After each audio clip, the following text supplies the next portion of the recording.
Hello guys, and welcome back to another video. Today I will be talking about the Switch Lite. This console is sort of like the rework of the normal OG Switch. I'm calling it the OG Switch because to me, it's a good console. But I'm going to be talking about why you should get the Switch Lite in 2020. But this video is not for everyone. Basically, the Switch Lite itself, it has a lot of features missing, which the normal Switch did have, or does have, which is fairly annoying, but it's a good console for some people. It depends what person you are and how much money you want to spend on a Switch. It just depends on the family or the person buying it, or it literally just depends.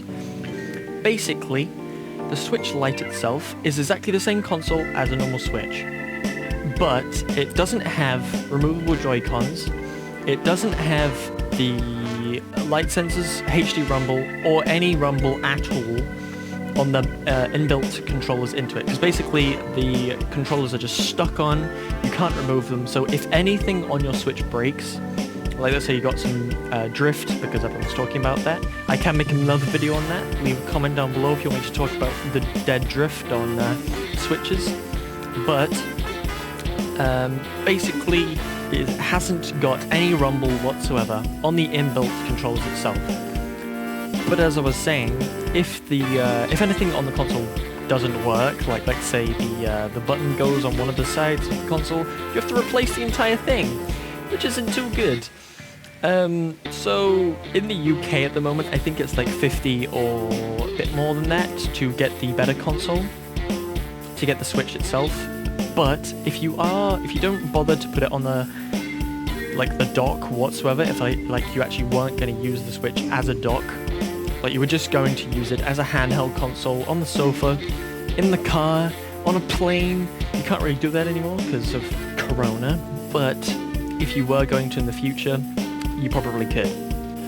Another point of view from it, it does have less battery life than the normal Switch itself, but it doesn't have to charge any controllers up to it, which is a good thing, because you don't need to charge them up, which is good, because they're already on the console itself.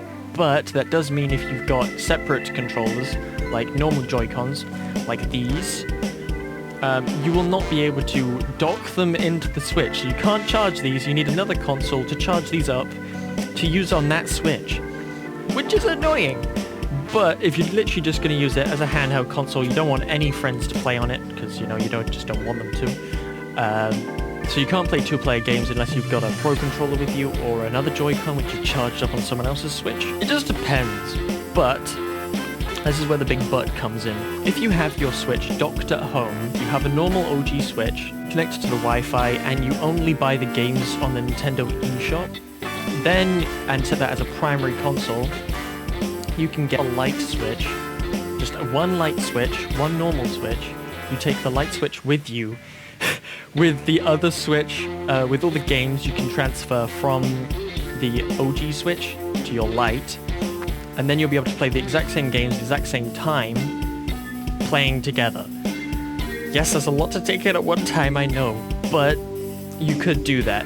If you do play the normal Switch at home, and you create a save file and you've got the Nintendo Online service, then you can download that online save to your Switch Lite when you go out, which is a bit more annoying, but oh well.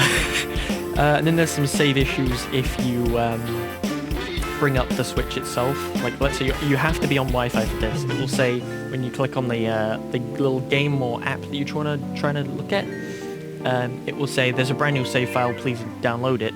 But if you're not online, it won't do that. Same with, it will automatically download updates and the game itself, but it won't download brand new save files. You have to do that yourself, which is annoying. But the difference in battery life is the Switch Lite itself has 3,570 milliamps of battery capacity, while the normal Switch has 4,310 milliamps of battery life as well.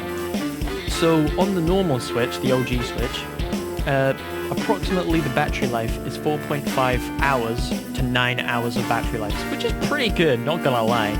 Obviously depending which games you play, So let's say you're gonna play Breath of the Wild on the Switch. It'll be the 4.5, and on the Switch Lite it will be the. By the way, on the Switch Lite, the battery life is 3 to 7 hours, so it is a pretty drastically decrease. It's sort of around the mark of the old Switch, the 2017 one when it first got released. But they do have the exact same processor, but you won't be able to boost the Switch Lite when it's in docked mode, because you literally can't dock it. So that's the annoying bit of that. Exactly the same resolution on both screens, but you can't get 1080p at all on the Switch Lite. It's got no light sensors, so when you put it in the light, let's say you want to go outside, you turn up the brightness yourself. You go to sleep, you want to just play some Animal Crossing in bed, you immediately turn it on, and the sun god smash you in the face with some light everywhere because you've just turned it on when it was at max brightness. So that is very, very annoying. But the thing which they did include is the NFC, so you can use amiibos with the Switch Lite as well, which is okay. Good job, Nintendo, you did do that bit. It does have an accelerometer and a gyroscope in both Switches. Basically, the Switch Lite is just missing features. It doesn't have anything more than the OG Switch does, but it is smaller than the normal Switch by quite a bit, so it's like pocketable size. So you can put it in your backpack, but I do recommend you get a case and a screen protector on it, because it's probably worth it you do that. You don't really want to scratch your own Switch. It's got the exact same processor in them, so there won't be any difference in performance, apart from docked mode. Again, like I said earlier, you can't dock it. So if you want to play some Smash with some friends, you've got to do it in tabletop mode, which you can't because it doesn't even have a stand. Unless you put it on a bookshelf and you've got to put a book behind it and rest it on the top. This is just annoying for people, but basically if you're a single player person only and you just want to go on a big old bus ride or a train ride or something like that, depends what you really want to do. Unless you're gonna go camping, you don't want to play with any of your friends because you don't have any. I'm joking. Basically, if you're only single player mode, it's fine for you.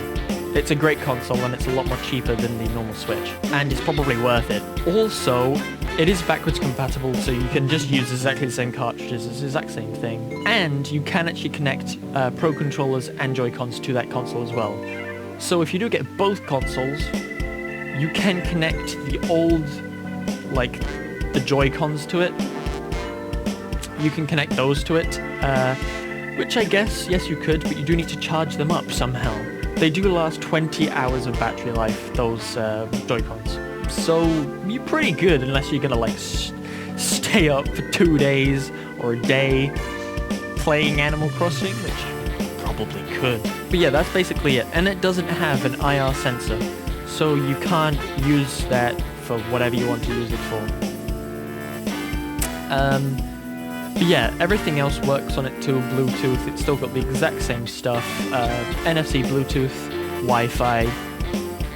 You pretty much got everything apart from the battery, HD rumble or any rumble whatsoever. No light sensor, so it can't change the brightness down. Same processor, but you can't overclock it when it's in docked mode, which can be annoying, but oh well, you're only playing it in a handheld anyway, so it's not really going to make much difference to you. And that's mostly because it has to boost itself up to 1080p when it goes on the screen. So anyway guys, if you did actually like this video on sort of comparing and contrasting between the Switch and the Switch Lite, do leave a like or a dislike depending if you liked or disliked the video. Leave a comment down below saying what your favourite console is and your favourite game that you're playing at the moment or want to play. And do leave me a subscribe and the little notification bell to tell me when I actually upload again. Which is, at the moment, I'm doing it every day at the moment. I might be recording more stuff soon, and I do actually have a Patreon down below. If you do actually want to follow that, I do post some content behind the scenes of the channel and a bunch of other stuff. Anyway guys, goodbye everyone.